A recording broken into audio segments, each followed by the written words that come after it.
Una exministra del gobierno Petro acaba de hacer revelaciones muy fuertes sobre lo que ella llama los fantasmas del poder. Y ojo a lo que dice en este fragmento. Después volvemos para analizarlo. Como sabemos, le quedan pocos días al gobierno de Gustavo Petro y más que un balance, queremos saber cómo fue ese primer gobierno de izquierda en nuestro país. Cecilia López Montaño, exministra de Agricultura del gobierno de Gustavo Petro, escribió un libro titulado Gobierno Petro, solo una pausa, y precisamente tenemos a la exministra en cabina. Exministra, bienvenida a los micrófonos de Caracol Radio. Bueno, es un placer estar aquí y mil gracias por esta oportunidad. Exministra, muchas gracias por acompañarnos. Este es el libro de la exministra y es muy interesante, muy fácil de leer. Le digo que yo me senté y en unas 6 horas lo leí todo. ¿Por qué? Porque tiene un lenguaje que llega a todo el mundo y además es un tema muy importante, muy interesante. ¿Por qué? Porque el Petro de este momento ya va de salida. Sí. Y entonces, primero que todo, ¿por qué pone en el título solo una pausa? Es decir, en pregunta, ¿solo una pausa? Pues mira, puse ese título por una sencilla razón. Conversé con unas personas que solo han visto las cosas negativas del gobierno y han ignorado cambios que ha hecho. Entonces encontré en ese momento que era muy importante ver por qué lo decían. Y decían, no, esto es una pausa, volvemos a lo anterior. Por eso puse ese título. Bueno, exministra, usted habla también en el libro de los fantasmas que acompañaron a Petro en estos 4 años. Quiero que les cuente a los oyentes y a los que nos están viendo cuáles son esos fantasmas. Bueno, el primer fantasma fue el del neoliberalismo. No, eso fue una obsesión, porque el presidente confunde una escuela de pensamiento, que es la escuela neoliberal, con una disciplina, la economía. Y eso le hizo mucho daño a la tecnocracia, pues la tecnocracia terminó calificada como neoliberal y la sacaron del gobierno, y eso le hizo un daño muy grande al manejo de lo público. Le hizo un gran daño a la economía porque se descuidaron los equilibrios macroeconómicos, que este país ha sido famoso por una disciplina en el manejo de la economía. Y en general le hizo mucho daño a todo lo que tenía que ver con decisiones técnicas, porque subestimó esto, todo era neoliberal.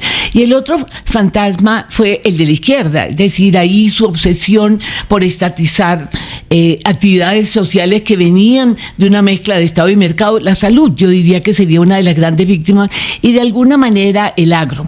Acuérdense lo de la expropiación express. Es decir, entonces me parece que esos dos fantasmas marcaron muchísimo el gobierno del presidente. Exministra, usted habla en su libro de 4 momentos o de 4 presidentes. ¿Por qué se dan esas transformaciones del primer mandatario? Pues mire, es muy sorprendente, pero el presidente empieza como socialdemócrata. Y eso nos atrajo a nosotros, lo que nunca hemos sido de izquierda abiertamente, sino hemos sido socialdemócratas. Esa fue la primera parte, que duró 8 meses. A los 8 meses, el 1 de mayo, cuando salimos, surge el presidente de izquierda. Un presidente de izquierda muy impulsado por la izquierda dura del petrismo. Y ahí el presidente se mueve entre una izquierda muy dura y una izquierda moderada. ¿Qué tiene que ver con la salida de los ministros que estaban? Claro, ahí se rompe el socialdemócrata. Y yo sentí, y personalmente en el libro lo cuento, sentí que esa presión venía del ala más fuerte de la izquierda, que decía, esto es porque están ahí, ya abrieron el camino, ya nos toca a nosotros. Yo creo que el presidente sintió esa presión. Eso es mi hipótesis. Entonces surge el presidente, después del presidente de izquierda, surge el presidente, después del presidente socialdemócrata, surge el de izquierda, ya muy duro. Ahí está esta idea de la salud en manos del Estado, la educación pública como prioritaria, etcétera. Y después viene el presidente populista y empieza él a prometer cosas que no puede cumplir, entre otras porque no tiene los equipos de gobierno que debería. Y después finalmente viene el caudillo. Ese fue el presidente, en mi opinión, de la última etapa, donde él asume una postura que nunca tuvo antes, es el dueño de los consejos de ministros, todos los demás son unos ineptos y además se lo aguantan. Yo no entiendo cómo los equipos se dejaron manipular de esa manera. Y ahí, hasta ahí llegué yo. Yo creo que después vino otro que no está en el libro, que es el proselitista, el jefe de la campaña. Doctora Cecilia, precisamente le iba a preguntar eso. ¿Cuál es el quinto Petro?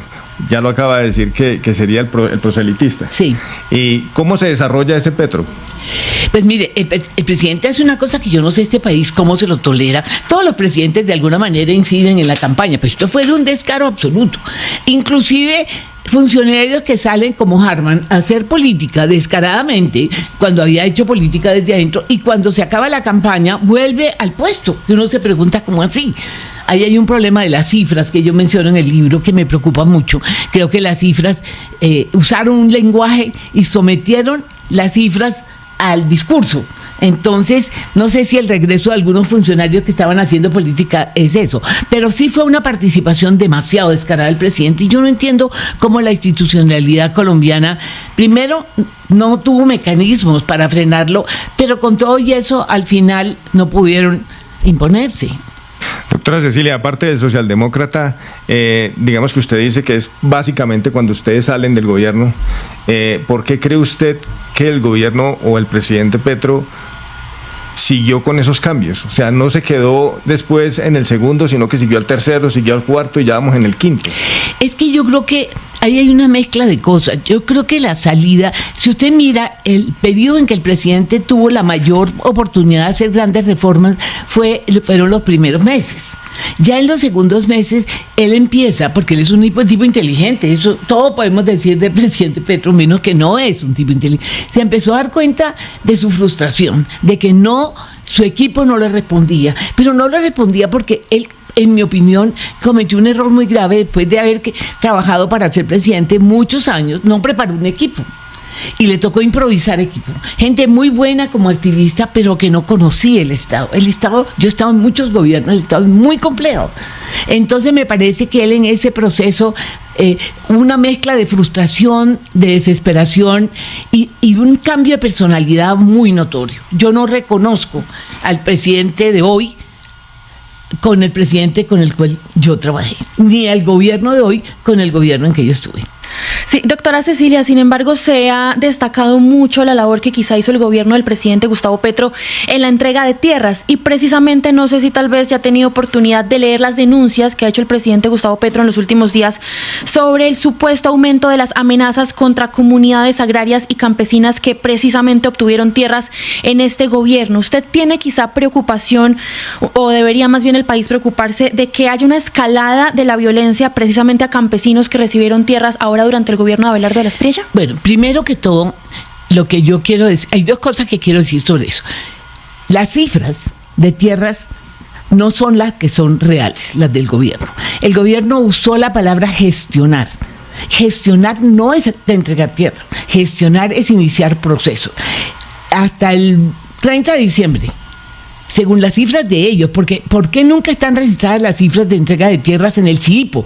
Que es lo que legalmente debía hacer. Ahí no hay registro. Los esquemas que ellos usaron, a mí me dan 55,000 tierras entregadas con título.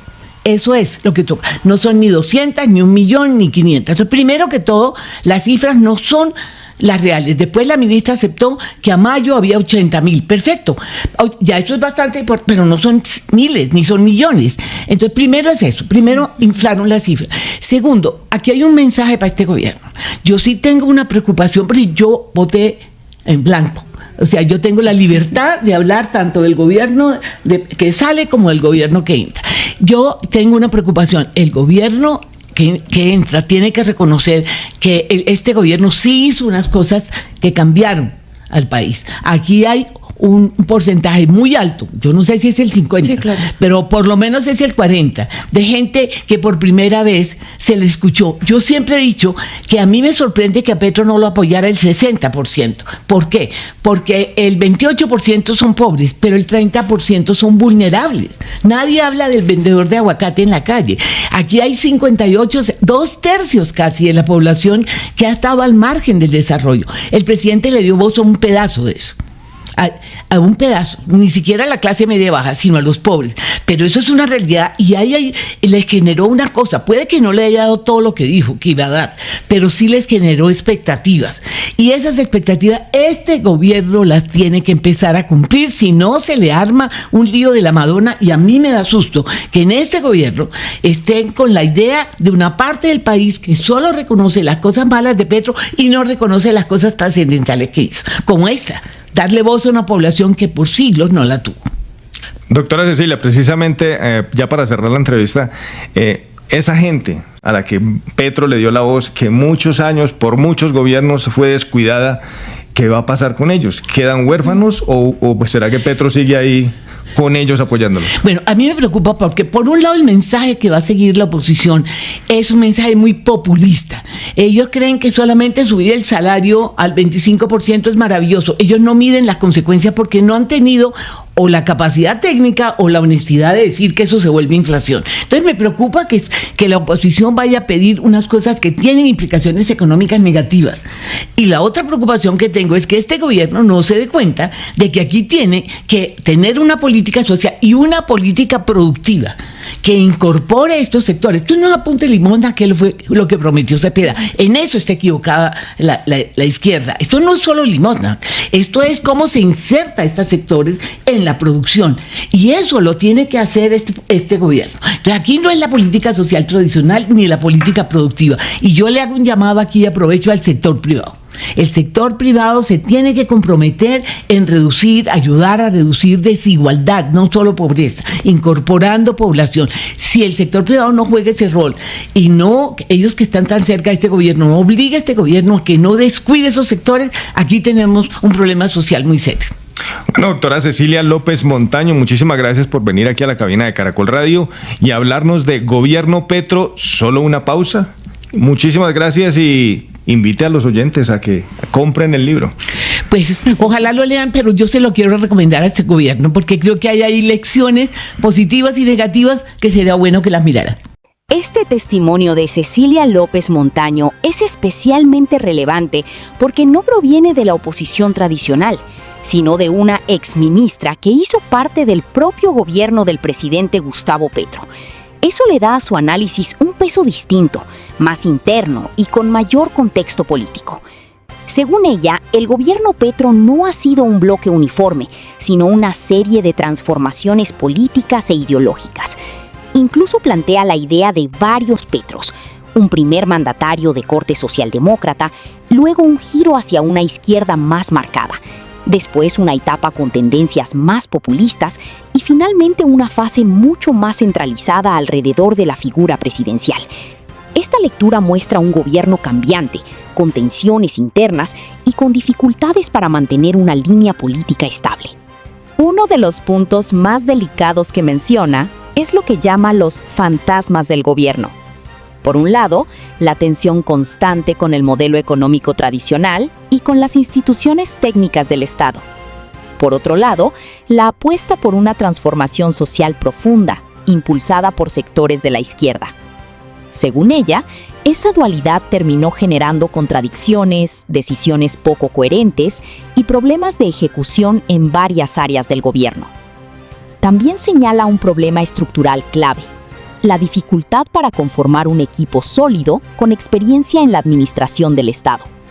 Para ella, aunque muchos funcionarios tenían compromiso político e ideológico, no todos contaban con la experiencia necesaria para manejar la complejidad institucional del país. Eso habría generado improvisación en varias decisiones estratégicas. Sin embargo, su análisis no es únicamente crítico. También reconoce un elemento fundamental: el gobierno Petro logró darle voz a sectores históricamente marginados de la sociedad colombiana. Según ella, una parte importante de la población, que durante años no había sido escuchada, encontró representación política en este gobierno. Ese es, en su opinión, uno de los cambios más significativos del periodo. Finalmente, lanza un mensaje importante tanto al gobierno entrante como a la oposición. No se puede caer en una visión polarizada. No se trata de ignorar los errores ni de negar los avances. sino de entender que cualquier transformación social debe ir acompañada de rigor institucional y estabilidad económica. En conclusión, esta entrevista no es solo un balance del gobierno Petro, sino una reflexión más profunda sobre el futuro político de Colombia. Un país que sigue dividido, pero que también enfrenta el reto de encontrar equilibrio entre cambio social, gobernabilidad y eficiencia del Estado.